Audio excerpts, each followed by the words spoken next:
कोल्हापूर जिल्हा तंबाखूमुक्त करण्यासाठी सार्वजनिक ठिकाणी सिगारेट आणि तंबाखू विक्री विरोधात पोलीस विभागाने धडक कारवाई करावी असे निर्देश जिल्हाधिकारी अमोल येडगे यांनी दिले आहेत। जिल्हाधिकारी कार्यालयात राष्ट्रीय तंबाखू नियंत्रण कार्यक्रमाच्या आढावा बैठकीत ते बोलत होते। केंद्र शासनाच्या आरोग्य आणि कुटुंब कल्याण मंत्रालयाच्या वतीने राष्ट्रीय तंबाखू नियंत्रण कार्यक्रम राबवण्यात येते। या अभियानाची प्रभावी अंमलबजावणी करण्याच्या उद्देशाने कोल्हापूर जिल्हाधिकारी कार्यालयात आढावा बैठकीचे आयोजन करण्यात आले होते।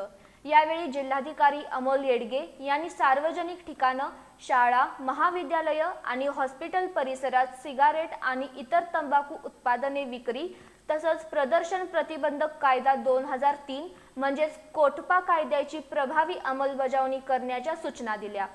जिल्हा तंबाखूमुक्त करण्यासाठी संबंधित विभागांनी आवश्यक पावले उचलावीत आणि आगामी 3 महिन्यात जिल्ह्यातील सर्व शासकीय कार्यालय तसंच शाळा महाविद्यालय 100% तंबाखूमुक्त करण्याचे उद्दिष्ट ठेवावं असंही त्यांनी सांगितलं। दरम्यान नियमांचे उल्लंघन करणाऱ्यांवर आर्थिक दंडात्मक कारवाई करण्याच्या सूचनाही त्यांनी दिल्या। बैठकीत जिल्हा तंबाखू नियंत्रण कार्यक्रमाचे सल्लागार डॉक्टर विक्रम आर्ळेकर यांनी जिल्ह्यात राबवण्यात येणाऱ्या उपक्रमांची माहिती दिली। यावेळी जिल्हा आरोग्य अधिकारी डॉक्टर अनिरुद्ध पिंपळे तसंच संबंधित विभागांचे अधिकारी उपस्थित होते।